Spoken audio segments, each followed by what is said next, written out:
Damiano Ferraro had buried men in the foundations of 3 different high-rises and never once lost a night's sleep. But the sight of his accountant laughing at another man's joke across a candlelit table made something feral claw its way up the back of his throat. She wore green, a deep forest velvet that hugged every soft inch of her, and she was smiling like she'd never balanced a fraudulent ledger in her life. He ruled half of Chicago from behind frosted glass and silent money. Tonight, in a restaurant he didn't own, some stranger in a rented tuxedo was leaning toward the only woman who had ever truly belonged to him, and Damiano Ferraro discovered he did not know how to breathe. Adelaide Quinn was, by any honest accounting, the single most dangerous person in the Ferraro organization, and not one made man in the outfit understood that. They saw a heavy-set woman in her early 30s who wore cardigans the color of oatmeal and carried a travel mug of black coffee like a shield. They saw the chubby bookkeeper who never raised her voice, who ate her lunch alone at her desk, who said good morning to the cleaning crew by name. What they did not see was that every dollar the Ferraro family had ever laundered, every shell company in Delaware and the Caymans, every bribe that vanished into the grey dark of the municipal budget, passed first through the careful, brilliant hands of the woman they all called, when they bothered to call her anything, the girl in accounting. Addie was a size 22, and had made peace with it the way you make peace with weather. She had soft arms and a round face and a body that took up space in a world that kept telling her to apologize for it. For years she had perfected the art of being unremarkable, of folding herself small at the edge of every room, because invisibility, she had learned long ago, was the only camouflage a fat girl got for free. She wore practical flats and high-necked blouses, and kept her dark hair in a low knot, and she let them all believe she was furniture. She was not furniture.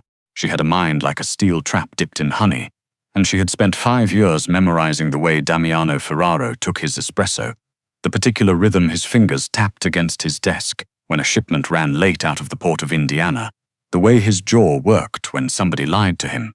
She knew him better than his mother had. She knew him better than he knew himself, and he had never once looked at her like she was a woman. It started the way most ruinous things do, on an ordinary grey Thursday in November. Addie had spent the morning untangling a near catastrophe, involving a frozen account in Zurich and a nervous banker who'd nearly tripped a federal flag, and she walked into Damiano's office at 2:30 with his afternoon espresso and a slim cream envelope tucked under the saucer. "The Kovac problem is handled," she said, setting the cup at his right hand the way she always did. The wire reversed, clean, no trail. She paused, smoothing the front of her skirt. "And I'm leaving at 5 tomorrow, Mr. Ferraro. Friday." He didn't look up from the manifest he was reading. "Move it. The Drake people are coming in Friday night. I want the books pulled for the sit-down. They're already pulled. The reconciliation is in the Navy folder on your shelf, tabbed and flagged." Her voice stayed perfect level, perfectly smooth, the way she'd trained it to be after years of refusing to let this man hear her flinch. "I'm leaving at 5. That made him look up. Damiano Ferraro was 41 years old and built like a man who had earned his violence the hard way. Black hair shot through with the first threads of grey at the temple, a nose that had been broken twice and reset crooked, dark eyes that most people couldn't hold for more than a few seconds. He was handsome in the way a cliff is handsome, the kind you admire from a distance and never, ever turn your back on. He looked at his accountant now with an expression of genuine, almost comic confusion, as if she'd announced she was leaving early to fly to the moon. Addie never left at 5. Addie left at midnight, at 1, at whatever hour he did, matching him hour for hour out of a loyalty he'd long ago stopped questioning because it was simply part of the architecture of his life, like the load-bearing walls of a house. "Where are you going?" he asked, and the question came out before the cold machinery of his control could catch it. Something flickered across her face. A faint flush crept up her round cheeks, and she lifted her chin in a way he'd never seen her do. "I have plans." "What plans?" "A date, Mr. Ferraro." The word landed in the climate-controlled hush of the office like a stone dropped into still water. A date. Damiano stared at her, and for one disorienting moment he saw her, actually saw her. The soft swell of her chest under the high-necked blouse, the lush curve of her hip, the stubborn intelligence burning in her hazel eyes. It was not that he thought no man could want her. It was that the concept of Adelaide Quinn possessing a life that existed independent of him, a beating heart with wants of its own, felt like a glitch in the fundamental code of his world. "With who?" His voice had dropped half an octave, gone rough at the edges. "That," she said, holding his gaze with a courage that would have impressed him if it hadn't enraged him, "is my own business. I'll see you Monday." She turned and walked out, and Damiano Ferraro sat alone with his cooling espresso and a feeling he had no name for, because he had spent 41 years making sure he never felt it. Friday was a slaughterhouse. By noon, he'd thrown a crystal tumbler at the head of a capo who'd misreported the take from the river casinos. By 2, he'd reduced a soldier to stammering apology over nothing at all. Through the glass partition of his office, he watched Addie work, head bent over her dual monitors, fingers flying, that infuriating cardigan buttoned to the throat. Every time the clock advanced, he felt the muscle in his jaw tightened another notch. At 4:30, she stood, gathered a garment bag from beneath her desk, and disappeared into the executive washroom. When she came out at 4:50, the air left the room. The cardigan was gone, the oatmeal blouse, the sensible knot, all of it gone. In its place was the velvet, that deep forest green wrapped tight around her body, cut low and clinging to every generous curve she had spent years hiding.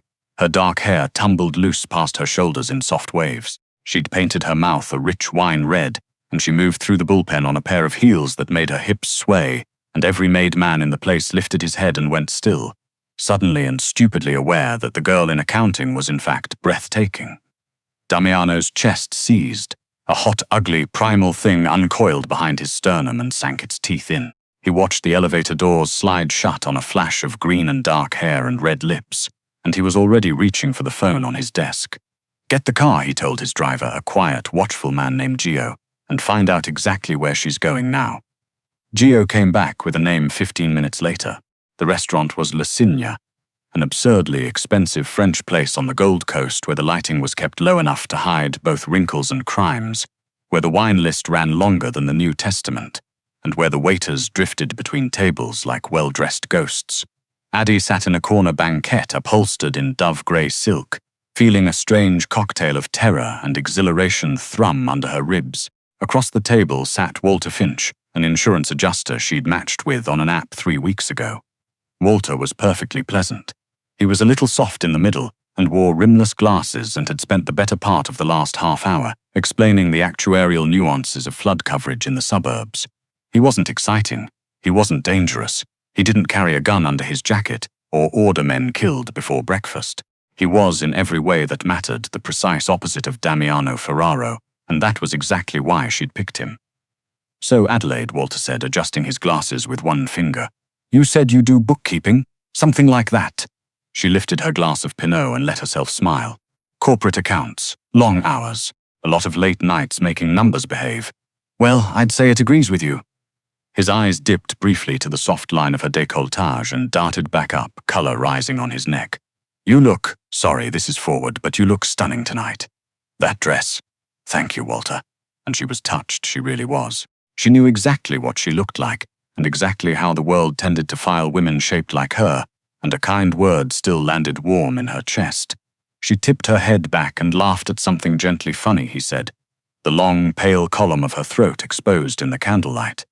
From the darkest corner of the room, Damiano Ferraro watched that laugh and tasted copper. He was supposed to be conducting the single most delicate meeting of his quarter. Across his own table sat Konstantin Marek, the iron-faced head of the Marek crew that ran the docks on the south side, a man whose heavy Slavic voice was at that moment rumbling through the particulars of a new distribution corridor. Damiano heard none of it. His dark eyes were locked on Addie, the green velvet, the loose hair, the way the soft little insurance man leaned closer and let his gaze linger on the plush rise of her breasts. A black, scalding jealousy flooded Damiano's bloodstream. It wasn't the cold, territorial irritation of a boss whose property had wandered. It was something far older and far worse, a sudden, brutal clarity that hit him like a fist. He had been in love with this woman for 5 years and had spent every one of those years pretending the feeling was loyalty, so he'd never have to be afraid of it. "Ferraro," Marek's voice sharpened. "You are listening to me?" "Every word," Damiano lied, and did not look away from the corner booth. What he did not notice, because he was a man and because he was bleeding inside, was that Addie had clocked him the instant his Maybach pulled to the curb outside. She'd felt the shift in the room the way she always felt him, a drop in pressure, a tightening of the air. She knew he was here. She knew he'd followed her. She had counted on it, because the date with Walter Finch was many things. But mostly it was a stage, and Addie had built the whole scene with the same surgical precision she brought to a balance sheet. 3 weeks ago, buried in a reconciliation no one else in the outfit had the patience or the brains to read, she had found the discrepancy. Konstantin Marek's crew had been moving 40% more tonnage through the south side terminals than they were reporting, and skimming the difference into accounts they'd hidden behind the Ferraro family's own shell network, using Damiano's clean money to wash their dirty cash, and framing the family to take the fall if the feds ever came knocking. Marek wasn't negotiating a new corridor. Marek was setting up Damiano Ferraro to die for crimes he hadn't committed, at a sit-down he'd walk into smiling. She could have told him. She'd thought about it for exactly one sleepless night. But Damiano, for all his lethal genius, would have reacted the way he always did, with fire and a body count, and that would have tipped Marek off before she'd locked the trap. So instead, she'd done what she did best. She'd worked in the dark. When she walked out of the office at 5, she had not authorized the $28 million settlement payment, scheduled to flow to Marek's account that evening. The payment Marek was counting on to confirm the corridor was live. She had rerouted every dollar into a ghost account in Geneva, encrypted 3 layers deep, the key existing nowhere but inside her own head, and she had timed the whole thing to detonate during Marek's dinner, knowing that the moment he checked his balance and found it empty, he would understand he'd been played and would do something violent and stupid. She'd just badly underestimated how fast he'd do it. The first sign of trouble was the sommelier. He came through the dining room at a near run, color drained from his face, and bent to murmur something to the maitre d'. Then the lights in the foyer flickered. Then, through the heavy velvet curtains separating the dining room from the entrance, came a sound Addie had heard exactly twice in her life, and never wanted to hear again, the flat, tearing percussion of automatic fire. The restaurant came apart in screaming. Walter Finch yelped and dove sideways out of the booth, glasses flying. Crystals shattered. A woman 2 tables over went down hard, dragged by her boyfriend under the linen, and Addie, who had spent 5 years in the orbit of violent men, did the one thing none of them ever expected the soft girl from accounting to do. She moved. She was up out of the banquette and crouched low before the second burst finished, hand already digging in her clutch, and across the room Damiano Ferraro had flipped his own table over for cover and drawn the pistol from beneath his jacket with the smooth economy of long practice. Marek was gone, slipped out the kitchen door the instant the shooting started, and 3 of his men were pushing into the dining room with submachine guns and bad intentions, and the only thought in Damiano's head, eclipsing strategy and survival and everything else, was a single white-hot word: Addie.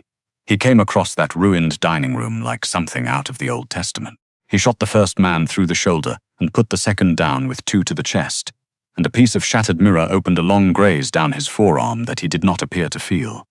He reached the corner booth and found her crouched behind the overturned table, wine-red mouth set in a hard line, eyes blazing, very much not the trembling victim he'd braced himself to find. "Are you hit?" His voice cracked on it. He was already running his free hand over her shoulders, her arms searching Adelaide. "Are you hit?" "I'm fine." She caught his wrist. Her grip was steady. "Damiano, we need to go now. The kitchen exit."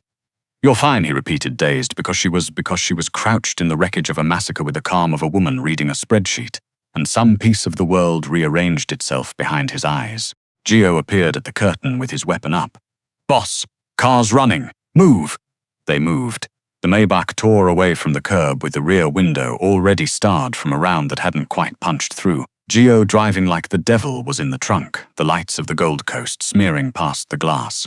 Damiano had Addie pressed against him in the back seat, one arm caged around her, his bleeding forearm staining her green velvet, and she could feel his heart going like a war drum against her shoulder. "Marek," he said, low and lethal. "It was Marek. He's been skimming 40% off the Southside tonnage and washing it through our shells to frame us," Addie said. "Yes, I know. I've known for 3 weeks." Damiano went very still. "The 28 million, she went on, watching his face in the strobing dark. "The settlement you were going to send him tonight. He needed it to confirm the corridor and lock you into the paper trail." She drew a breath. "It never went out. I pulled it at 5 and moved it to Geneva. He hit us tonight because he checked his account during dinner and found it empty. He knows I beat him. That's why he came in shooting." Her voice softened just slightly. "I stole it back, Damiano. All of it. He has nothing." For a long moment, the only sound was the engine and Gio's careful breathing and the city sliding past. Then Damiano Ferraro laughed. It was a low, breathless, disbelieving sound, and it transformed his whole brutal face. He ran his uninjured hand back through his dark hair and stared at her like he'd never seen her before, which in every way that counted, he hadn't. "You went on a date," he said slowly, with an insurance adjuster. "Knowing Marek was going to declare war on me tonight, Walter was an alibi." She looked down at her hands, at the torn velvet, suddenly feeling the courage drain out of her and something far more terrifying rush in to fill the space. If I'd reacted, if I'd been at the office working late like always, Marek would have known the books had been touched. I needed to be visibly, publicly somewhere else. Doing something a fat little bookkeeper would do. Her mouth twisted. Going on a sad app date with a man who sells flood insurance. "Don't," Damiano said, and the single word came out so fierce she flinched. "Don't what? Don't talk about yourself like that." His hand came up, hesitant in a way she'd never seen from him, and curved against the soft line of her jaw. Ever. 20 minutes later, the Maybach slid down into the private garage beneath the building Damiano kept above the river, and Gio walked them to the elevator that opened straight into the penthouse, and the heavy doors sealed shut on a silence so complete Addie could hear her own pulse. The place was all glass and dark stone, the lights of the city pouring up from below, the river a black ribbon stitched with gold. Damiano shrugged out of his ruined jacket with a wince, the gash on his forearm welling fresh, and Addie kicked off her ruined heels and went straight into fixer mode, because it was the only thing that kept her hands from shaking. She found the trauma kit under the bathroom sink, exactly where a man like him would keep one, and came back to find him sitting on the edge of a low leather sofa, watching her cross the room with an intensity that made her face go hot. "Sit still," she said, and knelt in front of him and opened the kit. The wound was ugly but shallow, a long graze, no bullet to dig for. She cleaned it with the brisk competence of a woman who'd patched up worse and gotten less thanks for it, and the whole time she could feel him watching her, the weight of his gaze on the crown of her bent head. "Explain it again," he said quietly as she wound the gauze around his forearm. "How you knew? His ledgers." She pulled the wrap snug. Marek's reported tonnage didn't match the fuel logs from his own trucks. You can lie about cargo. It's harder to lie about diesel. She taped the end down. "Once I saw the gap, the rest unraveled. He'd been hiding inside our own shell structure for 8 months. Clever. He just didn't account for the fact that I read everything." She sat back on her heels and finally looked up at him. "I read everything, Damiano." He was staring at her like a man looking at the sun. "You stole $28 million from a Bratva crew," he said, "to protect me. And then you went on a date so they wouldn't see it coming." "Yes, why?" The question hung there, and Addie felt the whole careful structure of her composure begin to crack, because there was the trap she hadn't planned for, the one she'd walked into all by herself. She looked down at her own hands. When she spoke, her voice came out smaller than she meant it to. "Because I was tired of being invisible to you." His breath went still. "I run your empire." A tear slipped loose and tracked hot down her cheek, and she hated it, hated the weakness of it. "Every clean dollar you've ever spent, I made it clean. I've bled for this family. I've stayed until 2 in the morning 100 nights. And to you, I was a function. A girl in a cardigan who makes the numbers behave. The fat one in accounting," her voice broke.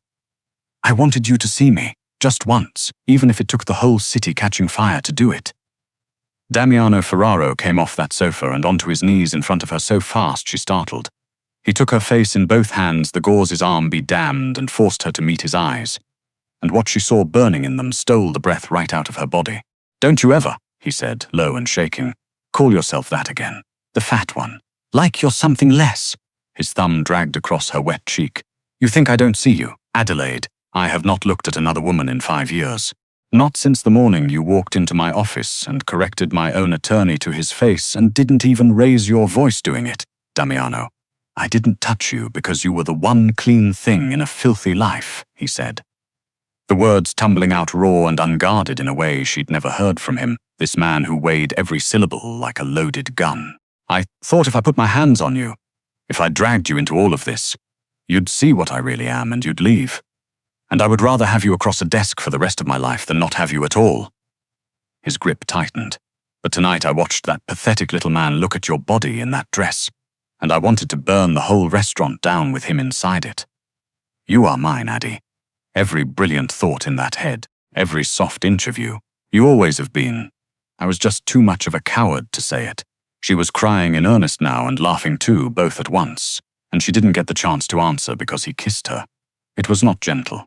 It was 5 years of repression and 1 near death, and a city's worth of buried wanting all detonating at once, and Addie made a sound against his mouth that she would have been embarrassed by any other night of her life, and tonight did not care about at all.